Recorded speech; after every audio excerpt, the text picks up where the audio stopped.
Maria WLRFM. Lumsan istá ónó marachú an tifiga Caidrimh Phoiblí leis naGaeilOga club lán-Ghaeilge pelle in Maile átha clí ón consátu. Tá mai anna bha a bhí al chuna sagat. Come. An club sin a gwibse tá sibh nua hosig sibh gáhílig sa hénde gostólam nach ha? Sinna dtír gé hánig dramaing le chéile ag deire gáhíle sa de agus bhí mar den túm go meid anna bha cumann lán-Ghaeilge CLG a bhunú agus ag gairí as sin cinna hánig grúp agin le chéile agus í cúpla cruinóging agus an sin dairig linn an cumann a chlárú do raibhse agus de héisiúr gáhíle sa héindeig agus bhí fear na bhána going don bhliain an urig agus im léana tá gá ar an pelle going agus fear na man sa fel chuma agus tá sulúging fás amach a chuma. Agus conas ar chuir údarrás an cumú les Gaeil fáilte róh nuair heasta gúh club nua a bhanú trí Ghaeilge. Bhí siad Harbh fáilteach thug siad takeíocht dún ar dús cinna thug siad sína ama doing ó thaobh astrathe idirach clubban agus lehéid sin agus thug siad cinna foiimh doing ó thaobh roint an costas chlóraáin don fel mar sin níor an costas céine airgearing agus cinna cheadigh siad imróir doing agus bhí siad cinna fíal lena go álas tá ar náid an Ghaeilge an tábhaach sa chumann ar fad agus cinna den sidir sin sppraige ach rud ó nua atá an Gaeilóga go bhís doing agus darling is sin an tain chumann lán-Ghaeilge te mód an Gaeil sa tí ar fad agus bhí mar ansásta nuair a bhí an cumann Lucas Gaeil féins ansásta takeíocht we're doing. Agus ón cábhain sibh na himróirí nó cén fá go mín daoine ag iarraigh dul chuamh se? Tá cúpla fá cinál Timpachtacht Ghaeilge agus deis cinna aithne chur a ghoine nua na fána beidir smó a hagan daoine hagan agus ag an tús cinál bhí mar cinál tosú amach lá galóir mar sin bhí roint daoine ag fill ar an bell daoine cinál bhí tréis héis is beag go bhecu daoine dem a lehéid a féin níos agam chéic a fadach breis agus dem léana ó dimmer mé féin pell ach tá mé teachtasteach a ríseirthaí Tásúla gom peisce ach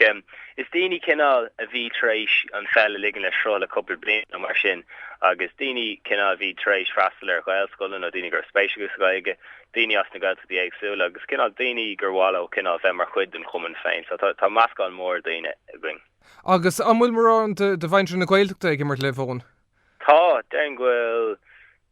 as gachéan na den ghfuil hart ar fithe beil as an Gaeltachta a going ar fad. Come on. Agus tá mé dúircí fécint an seo ar síomh hiile séide an sin agus tá sé bh déanamh anna bh in san sra an fuair tá sé bheith bar an tabla dúircí ag fécinn an sin so ní hamháin gúil se bheith ag dul goach tá fuair an réúnta maith go bhs léir chomá.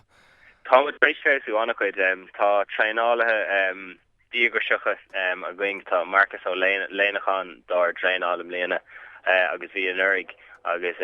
támatréis dopan cín támatréis gach tá fear átréis ar gcuid cléar fad sa lei go bhchant so táid morálach sin ach táid gurí leúing agus beag cléthing an deir seachtain seo thugan is stoilm ag cummórtas no seachtain nó deir seachtain seogann cummórtas fel na Gaeltachta agus tásúla going an buamh going sin chomá ach táid gurí féú táid I roiine de has chundé agus roiine de has car in meile clia tá túfás srahanne ann ach tá géirí féú agus tá roiin fá fiáis tá chuing hena féin agus ba me trein a ling agus I mala tiile imróí agus spraga gachéine agus tásúla gon craibh na hairne a bheith búte going lua galóir. Cáfis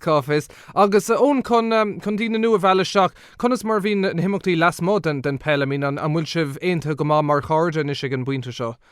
Tágad evan bíon coppla trosa going an aine bliana a nuirí chumar chuig cummórtas na Gaeltachta agus bhí annach chracha going an sin. Chugamar ruig ó chuig a ríis agus dimrímer in ag léchar le chalí is cumann an Ghaeilge eile as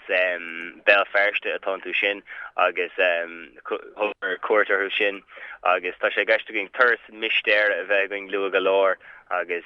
bíon cinál íhananta mó going agus bhí ihe an chalín Ghaeilge going tamlín ó hin le chalín a raibhnú le dul ó chuig chun unadíochtaí ana bheith son cummórtas an chalín Ghaeilge ag cummórtas pell na Gaeltachta so bíon cinál crack ar an borc agus las móte chomá a going. Agus dar nó bé a gcuibh se chomá agus ag freistal ar na mná agus clíí de fel naán tosan a gcuibh chomá. Tá go eben tapburn de fel na man agus vís cléthe lá a réir agus an luúan agus bhú an dá cléthe tá anlucha marrá.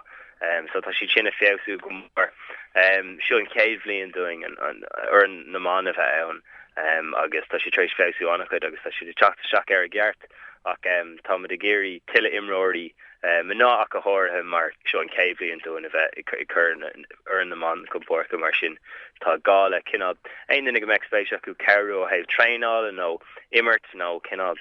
na bud é liisce ompar fiú tá gála gach éon skill agus gach éon so má tá ana goibh ar aine in maiile lí irmid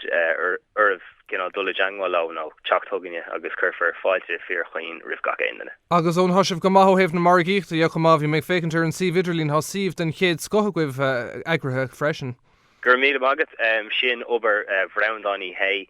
cinál sanolí technoliaachta an chumann bhín sé gobar de riverí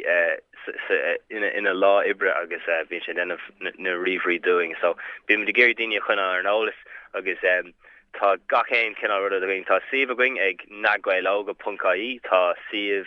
Facebook a going is féileh na Gaeilóga chuirteach agus tu sé bhing an sin tá Twitter a going ag naGaeilOga ríis agus an sin go devan féin tá YouTube a going agus copró eile chomá so tá nuocht litre a going ar an siomh chomá agus is féidir le hen na gohála an nuocht litre áil dúr chuáil le hólas áilfuing is féile le dúrach riafust a chur chuig gcumann CLG ag gmail.com sin CUMANN CLG@gmail.com nó aine eile le ólas áilfuing déidir sinna dhéanamh chomá. Agus ón so scuúla mé leat mar bhil cuiste cuid bha ibre déanamh agus i buint le clubba ag grúige le bhéil sin déirthing. Tá is rud cinál uair an áchatá a gcuistin na Gaeilóga mar ceapan go gachéanana idir 5 bliana nó faoine bhn nó ag go mar sin is cuiste anna ógatown daring gompa le rein cuistí eile mar níl na sean ladna a going fós ach tásúla going bheithan ar sean ladna sean ladna a bhela go devan ach tá anna go dibre gceist leis ach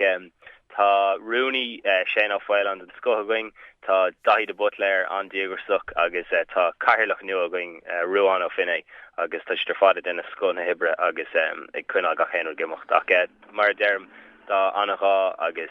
fáilte rih chuoine nu a gcónaí. Agus ar deir sul bhág me tú cíimar an si idirlín beidir an rud is táchtaí ar fad go háir daon den ó fort leir go tá sé bhéh smuoinmh ar dul leis an amáíocht an clín se chuing. Sin é támuid ag treáil denna treáile duna máint faoi láthair go dem féin ceapan goil me caiúnta macar sa bhaid daoine fargachlum díreach láthair na hóra ach is más fada ó dimmer mé pell is fuide níos máéis ó dimmer mé máint mar sin cai me na bunskille na féin nach chhlacht a fós ach tá de trein á faoine chuine sin agus tá far as Port Láige éadán ó cealig farden sco hef na hamáíochta agus colmach sélig as blach lia farbal tahinim leanta ag bheith blé le hamáíocht a going agus tá gachsú a going goméid furin fra going a bléinte hugan agus godí seo tá hart ar cougar ag treéis teachtamach ag treinaling ag dunamáint ach ag gáile tiile daoine sul raimime compórcach tá sú go mór leis an dúláin sin. Well na bháing ar fád réadán an segus gan dát cinnte go méid cúpla árán chatte seachans an tréáil acha ón tám cinnte go muna sibh tainmh as commórtas pelle an tatan seún be mé hen sús an beidir go cíime sibh gimmert agus gurh míle machchas ach leir lamsa. Fearfáisrá slán tam. Se pinna go bhann sin ón ó marchú agus ag chuirsístom ar an club na GaeilOga ó bhaile clíal club pelle agus idir fad áireachtáil tréhhean na Gaeilge agus cuimid gach rá ortha agus iad dul chun cein. Sinna dear mochuid ar maidin má bhhaichas dultí Helen agus ónasocht a bheith ag leabhar lomsa seán ó thorgána teach díreachníd na fógraí sa a chum sem mí háir se sláán go dtí an teachtain se chuing bunig í tanmh an grian.